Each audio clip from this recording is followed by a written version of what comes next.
Hello दोस्तों, study टूअर channel में आपका स्वागत है। Modern history series. चलिए, सीरीज में आज क्लास है 29। कल की क्लास में हमने भारतीय राष्ट्रीय कांग्रेस की स्थापना के बारे में पढ़ा था। आज हम भारतीय राष्ट्रीय कांग्रेस के विभिन्न अधिवेशन के बारे में पढ़ेंगे, साथ ही पढ़ेंगे उन सभी इंपॉर्टेंट फैक्ट्स को जो परीक्षा में पूछे जाते हैं। तो शुरू करते हैं प्रथम अधिवेशन से। कांग्रेस का प्रथम अधिवेशन उसकी स्थापना का भी अधिवेशन था। भारतीय राष्ट्रीय कांग्रेस की स्थापना ए ह्यूम ने की थी। इन्हें हर्मिट ऑफ शिमला भी कहा जाता था, याद रखिएगा। प्रथम अधिवेशन की अध्यक्षता व्योमेशन बैनर्जी ने की थी। समय अगर बात करें तो 28 दिसंबर 1885 और स्थान बम्बई के गोकुलदास तेजपाल संस्कृत विद्यालय था। ठीक है, पहले अधिवेशन पूना में होना था, पर पूना में प्लेग फैल गया था, जिसके बाद स्थान परिवर्तन करते हुए बम्बई के गोकुलदास तेजपाल संस्कृत विद्यालय में कांग्रेस का प्रथम अधिवेशन होता है। कांग्रेस का पहले नाम भारतीय राष्ट्रीय संघ था। दादा भाई नेहरू के सुझाव पर इसका नाम भारतीय राष्ट्रीय कांग्रेस कर दिया गया। कांग्रेस के उद्देश्य और कार्यक्रम की अगर हम बात करें तो भारतीयों को राजनीतिक शिक्षा देना, राजनीति से परिचित कराना, देश हित में राष्ट्रीयता राष्ट्रवाद को प्रोत्साहित करके आंदोलन चलाना, साथ ही जो भारतीय थे वे धर्म, जाति, वंश, स्थान, इन सभी विवादों से ऊपर उठकर उनके अंदर राष्ट्रीय भावना का संचार करना, एकता की भावना का संचार करना, ये सब कांग्रेस के उद्देश्य थे। ये आंदोलन का एक मुख्यालय स्थापित करके जनता की मांगों को सरकार के समक्ष भी रखना चाहते थे। ठीक है, जो उन्होंने किया भी। प्रथम सम्मेलन में कुछ प्रस्ताव इन्होंने रखे थे भारत सरकार के सामने। वही भारत सरकार उस समय कौन थी? जो ब्रिटिश सरकार थी।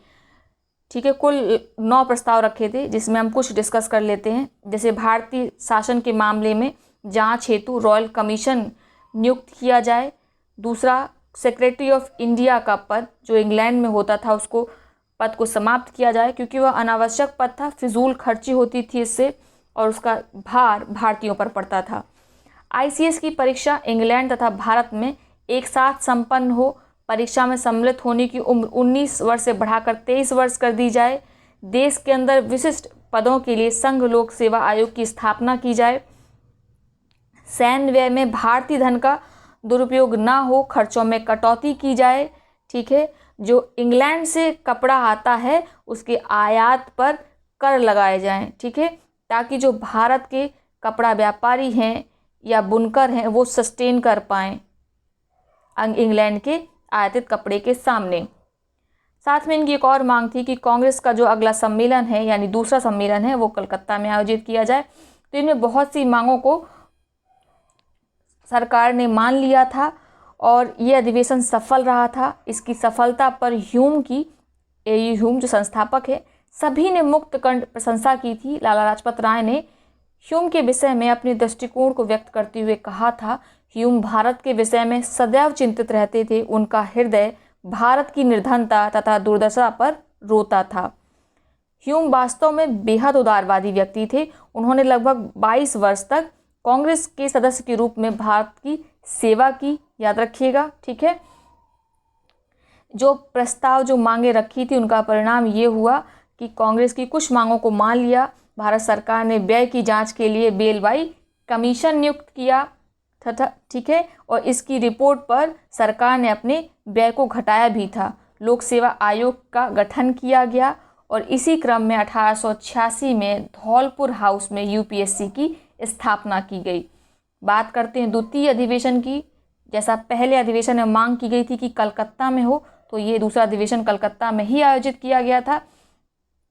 अभी तक दोनों ही अधिवेशन में कौन फंड दे रहा था? ब्रिटिश सरकार भी कुछ फंड दे रही थी। ब्रिटिश सरकार क्या बोलेंगे, जो भारत सरकार थी वह फंड दे रही थी। ठीक है, तो द्वितीय अधिवेशन कलकत्ता में होता, जिसकी अध्यक्षता दादा भाई नेहरू करते हैं। इस अधिवेशन में नेशनल कॉन्फ्रेंस का विलय कांग्रेस में कर दिया गया था और यह निर्णय लिया गया था कि प्रांतों में कांग्रेस स्टैंडिंग कमेटी का गठन किया जाएगा। और इस अधिवेशन में जो उस समय के गवर्नर जनरल थे लॉर्ड डफरिन, उन्होंने कांग्रेस अधिवेशन में जितने भी प्रतिनिधि आए थे उनको उद्यान भोज दिया था, जिसका खर्च डफरिन ने व्यक्तिगत रूप से वहन किया था। ठीक है, याद रखिएगा, ये प्रश्न पूछा जाता है। किस अधिवेशन के प्रतिनिधियों को उद्यान भोज दिया था डफरिन ने? तो कांग्रेस के द्वितीय अधिवेशन में जो कलकत्ता में हुआ था, जिसकी अध्यक्षता दादा भाई नौरोजी ने की थी। बात करते हैं तीसरे अधिवेशन की। यह दिसंबर 1887 में मद्रास में होता है। इसकी अध्यक्षता बदरुद्दीन तैयब जी करते हैं। याद रखिएगा बदरुद्दीन तैयब जी को, क्योंकि ये कांग्रेस के प्रथम मुस्लिम अध्यक्ष थे, इसीलिए इनका नाम इम्पॉर्टेंट है। सीधे ऐसे ही प्रश्न पूछ लिया जाता है। इस अधिवेशन के माध्यम से पहली बार जन सामान्य से कांग्रेस की सदस्यता ग्रहण करने हेतु अपील की गई और बदरुद्दीन तैयब जी ने कांग्रेसी बनों का नारा दिया। इसी अधिवेशन में पहली बार भारतीय भाषाओं में भाषण भी दिए गए।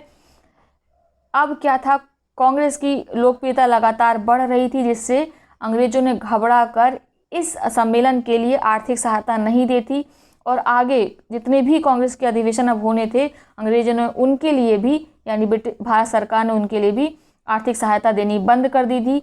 इसीलिए जो तीसरा अधिवेशन था वह जनता द्वारा एकत्र किए गए पैसे से संपन्न हुआ था। मद्रास सरकार ने इस अधिवेशन को सफल बनाने के लिए भरकस प्रयत्न किए थे। इस मंच से भारत सरकार की आलोचना की गई, आलोचना में पुस्तकें बांटी गई। तो याद रखिएगा। चौथे अधिवेशन की अगर हम बात करें तो यह दिसंबर 1888 इलाहाबाद में होता है। अध्यक्षता जॉर्ज यूल ने की थी। ये भी नाम इम्पॉर्टेंट है, जॉर्ज यूल। ये कांग्रेस के प्रथम अंग्रेज अध्यक्ष थे।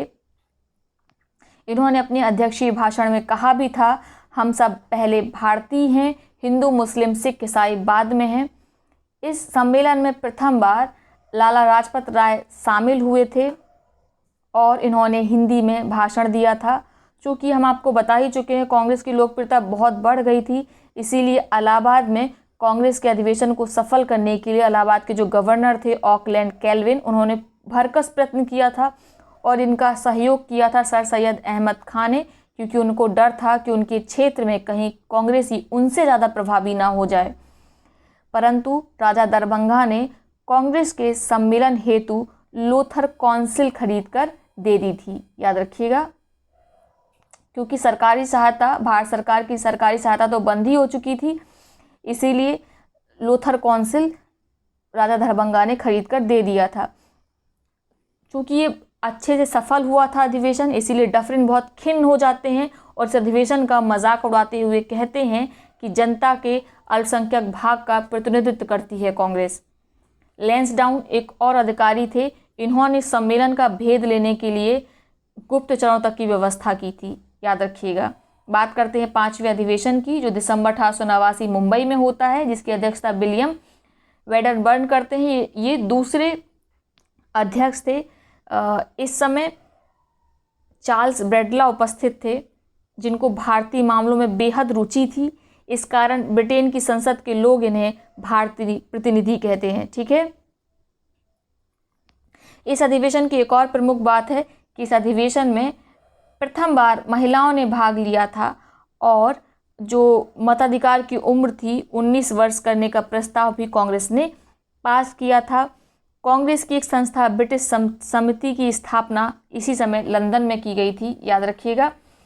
बात करते हैं छठवें कांग्रेस अधिवेशन की, जो दिसंबर 1890 कलकत्ता में हुआ था। कांग्रेस के सभी अधिवेशन दिसंबर में हुए, आप देख रहे होंगे क्यों हुए थे, क्योंकि कांग्रेस की स्थापना दिसंबर 1885 में हुई थी। इसी कारण हर वर्ष एक वर्ष बाद अधिवेशन होना चाहिए, इसीलिए दिसंबर में होते थे। ठीक है। इसकी अध्यक्षता फिरोज शाह मेहता ने की थी। इम्पॉर्टेंट है। इसमें सबसे इम्पॉर्टेंट फैक्ट ये है कि इस अधिवेशन में भारत की पहली महिला स्नातक कादम्बिनी गांगुली, जो कलकत्ता विश्वविद्यालय से स्नातक हुई थी, इन्होंने संबोधित किया था। तो ये इम्पॉर्टेंट है। भारत की प्रथम महिला स्नातक कौन है? कादम्बिनी गांगुली। साथ में उन्होंने किस अधिवेशन में संबोधित किया था? तो 1890 के कलकत्ता अधिवेशन में, जिसके अध्यक्ष फिरोज शाह मेहता थे। बात करते हैं सातवें कांग्रेस अधिवेशन की, जो 1891 में नागपुर में होता है। इसकी अध्यक्षता की थी पी आनंद चार्लू ने। पी आनंद चार्लू ने अपने अध्यक्षीय भाषण में कांग्रेस का दूसरा स्वरूप राष्ट्रीयता बताया था। ये प्रश्न सीधे सीधे पूछा जा सकता है। आठवां कांग्रेस अधिवेशन, ये इतना इम्पोर्टेंट नहीं है, 1892 इलाहाबाद में हुआ था। और इसकी अध्यक्षता व्योमेश चंद्र बनर्जी ने की थी। आप जानते हैं व्योमेश चंद्र बनर्जी ने कांग्रेस के प्रथम अधिवेशन की भी अध्यक्षता की थी। 9वां कांग्रेस अधिवेशन दिसंबर 1893 लाहौर में होता है, जिसकी अध्यक्षता दादा भाई नेरोजी ने की थी। याद रखिएगा, इस समय दादा भाई नेरोजी दोबारा कांग्रेस के अध्यक्ष बने। पहली बार कब बने थे? 1886 में कलकत्ता अधिवेशन में। 10वां कांग्रेस अधिवेशन 1894 मद्रास में होता है। इसके अध्यक्ष अल्फ्रेड बेब होते हैं। इसको याद रखने की कोई आवश्यकता नहीं है, इम्पॉर्टेंट नहीं है। 11वां कांग्रेस अधिवेशन 1895 में पूना में होता है। इस अधिवेशन को याद रखिएगा क्योंकि इस अधिवेशन में अध्यक्ष थे सुरेंद्र नाथ बनर्जी। प्रथम बार कांग्रेस के अध्यक्ष बने थे, प्रभावशाली व्यक्ति थे, कलकत्ता के स्टूडेंट यूनियन के बड़े लीडर थे और साथ में राष्ट्रीय आंदोलन के जाने माने चेहरे थे। इस अधिवेशन में बाल गंगाधर तिलक ने, जो महादेव गोविंद रानाडे हैं, उनकी सोशल कॉन्फ्रेंस को कांग्रेस के द्वारा बंद करवा दिया था। ठीक है, याद रखिएगा। 12वां कांग्रेस अधिवेशन दिसंबर 1896 कलकत्ता में होता है। इसकी अध्यक्षता रहमतुल्लाह सयानी ने की थी। ये बहुत इम्पॉर्टेंट है। क्यों इम्पॉर्टेंट है? क्योंकि इस अधिवेशन में वंदे मातरम गाया गया। वंदे मातरम की प्रस्तुति किसने की थी? बंकिम चंद्र चटर्जी ने। याद रखिएगा, ये प्रश्न डायरेक्ट पूछा जाता है, किस अधिवेशन में वंदे मातरम गाया गया था? तो 1896 के कलकत्ता अधिवेशन में वंदे मातरम गाया गया था, जिसकी अध्यक्षता रहमतुल्लाह सयानी ने की थी। 13वां कांग्रेस अधिवेशन 1897 अमरावती में होता है, जिसकी अध्यक्षता MC शंकरन ने की थी। कुछ भी इम्पॉर्टेंट नहीं परीक्षा की दृष्टि से। हमने इधर से 13वें के बाद डायरेक्ट 18वें में आ गए हैं, क्योंकि इसके बीच में जितने भी अधिवेशन में थे वो हमारी परीक्षा की दृष्टि से इम्पॉर्टेंट नहीं है। बात करते हैं 18वें अधिवेशन की। ये वर्ष 1902 में होता है, अहमदाबाद गुजरात में। इसकी अध्यक्षता करते हैं सुरेंद्र नाथ बनर्जी। दोबारा ये कांग्रेस के अधिवेशन के अध्यक्ष बने। 21वां कांग्रेस अधिवेशन 1905 में होता है बनारस में, जिसकी अध्यक्षता गोपाल कृष्ण गोखले करते हैं। ये बहुत इंपॉर्टेंट है, याद रखिएगा। ठीक है, इसमें लगभग 758 प्रतिनिधि शामिल होते हैं। और आप जानते हैं गोपाल कृष्ण गोखले महात्मा गांधी के राजनीतिक गुरु कहे जाते हैं। गोपाल कृष्ण गोखले को इस अधिवेशन में विपक्ष के नेता की उपाधि दी गई। उन्होंने बंगाल के विभाजन पर कांग्रेस द्वारा कड़ा विरोध दर्ज कराते हुए स्वदेशी बहिष्कार आंदोलन का समर्थन किया, संवैधानिक सुधारों की आवश्यकता पर बल दिया। साथ ही आप एक और फैक्ट याद रखिएगा जो इम्पॉर्टेंट है। 1905 में जो भंग विरोध आंदोलन चल रहा था और आंदोलनकारियों पे जो भारत सरकार अत्याचार कर रही थी, उसका आंखों देखा वर्णन स्टेटमैन के संवाददाता नेविंसन ने किया है। ये प्रश्न पूछा जाता है, याद रखिएगा। लाला लाजपत राय ने कांग्रेस को अपने भाषण में सत्याग्रह अपनाने का सुझाव दिया था। इस अधिवेशन में बायकॉट आंदोलन का प्रस्ताव मदन मोहन मालवीय ने पेश किया था। ठीक है, बहिष्कार आंदोलन का प्रस्ताव पेश किया था और लाला लाजपत राय ने इसका समर्थन किया था, किंतु यह इस में पास नहीं हो पाया था। प्रस्ताव पास हुआ था अगले अधिवेशन में, यानी 22वें कांग्रेस अधिवेशन में, जो 1906 में कलकत्ता में होता, जिसकी अध्यक्षता दादा भाई नेरोजी करते हैं। लेकिन बंग आंदोलन के कारण कहीं ना कहीं गरम दल और नरम दल, जो कांग्रेस दो गुटों में बट गई थी, आमने सामने खड़ी थी, अभी बटी नहीं थी, लेकिन इनके बीच जो मतभेद थे अब उभर कर सामने आने लगे थे। इसके मुख्य 3 कारण थे। जो बंग विरोध आंदोलन चल रहा था, जो गरम दल के नेता थे वे चाहते थे कि इस आंदोलन को राष्ट्रव्यापी बनाया जाए, जन सामान को जोड़ा जाए। लेकिन जो नरम दल के गुट के लोग थे, उनका कहना था, नेतृत्वकर्ता थे, उनका कहना था कि इसे हम बंगाल में ही मजबूती के साथ करें तो ज़्यादा अच्छा होगा। साथ में गरम दल नहीं चाहते थे कि जो कांग्रेस की पुरानी अनुनय विनय की नीति है वो चालू रहे। हम डट कर अब सामने से मुखर होकर अंग्रेजों से असहयोग जताएं, ऐसा चाहते थे गरम दल वाले। तो यही 3 कारण मुख्यतः इन झगड़े की जड़ थी। ठीक है, याद रखिएगा। इस अधिवेशन में 3 आंदोलन शुरू हुए थे, स्वदेशी आंदोलन, बहिष्कार आंदोलन, ठीक है, और राष्ट्रीय शिक्षा आंदोलन। तीनों ही इम्पॉर्टेंट है, याद रखिएगा, पूछा जाता है किस अधिवेशन में ये शुरू हुए थे। कांग्रेस के इस कलकत्ता अधिवेशन में पहली बार स्वराज शब्द का प्रयोग किया गया था। यह प्रश्न ऐसे ही सेम स्टेटमेंट में पूछ लिया जाता है एज इट इज। बात करते हैं 23वें कांग्रेस अधिवेशन की, जो दिसंबर 1907 सूरत में होता है। यह असफल अधिवेशन था। स्वराज शब्द के तात्पर्य को लेकर कलकत्ता अधिवेशन तथा कलकत्ता अधिवेशन को जो पारित 4 प्रस्ताव थे, ठीक है, उसमें कांग्रेस के जो नरम दल गरम दल में था वो विभाजन हो गया था, और जो सूरत का कांग्रेस अधिवेशन था वह असफल हो गया था। इनके बीच इतना ज़्यादा मतभेद था कि दोनों ही पक्षों के बीच जूते चप्पल तक चले थे, और विभाजन स्पष्ट हो गया दोनों का। अब इससे पता चलता है कि दोनों का साथ रहना मुमकिन नहीं था। विभाजन में नरमपंथियों की ही नहीं वरन सबकी हार हुई थी, ठीक है। ऐसा कहते हैं कि जो मार्ले हैं उस समय के भारत सचिव थे, उन्होंने लॉर्ड मिंटो को एक पत्र लिखा था, उसमें खुश होते हुए उन्होंने कहा था कि सूरत में कांग्रेस का पतन हमारी बहुत बड़ी जीत है। लेकिन जितने भी बुद्धिजीवी वर्ग थे वो बिल्कुल भी प्रसन्न नहीं थे, खासकर जो आंदोलन कर रहे थे। सूरत अधिवेशन की घटनाओं में सबसे ज़्यादा हतप्रभ तिलक थे, वे कभी नहीं चाहते थे कि ऐसा हो। अरविंद घोष ने बाद में लिखा भी है कि तिलक जानते थे कांग्रेस का विभाजन एक राष्ट्रीय अनर्थ है, और वास्तव में बाद की घटनाओं ने यह सिद्ध कर दिया था कि विभाजन कितना विनाशकारी था। याद रखिएगा, ठीक है। इस सूरत अधिवेशन में H.W. नेविंसन संवाददाता के रूप में मौजूद थे। इनका समाचार पत्र स्टेटमैन है, अभी हमने पढ़ा। बात करते हैं 24वें कांग्रेस अधिवेशन की, जो 1909 लाहौर में हुआ था, जिसकी अध्यक्षता मदन मोहन मालवीय ने की थी। इस अधिवेशन में 243 व्यक्ति ही शामिल हुए थे, क्योंकि कांग्रेस बढ़ चुकी थी, गरम दल ने कांग्रेस छोड़ दी थी, अब उसमें केवल बचे थे नरम दल वाले, ठीक है।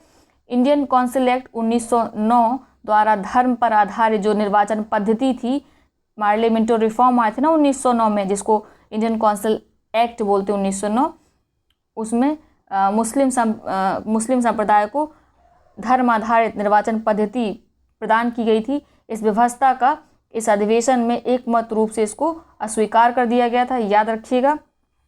26वां कांग्रेस अधिवेशन जो दिसंबर 1911 में कलकत्ता में होता है, जिसकी अध्यक्षता विशन नारायण धर ने की।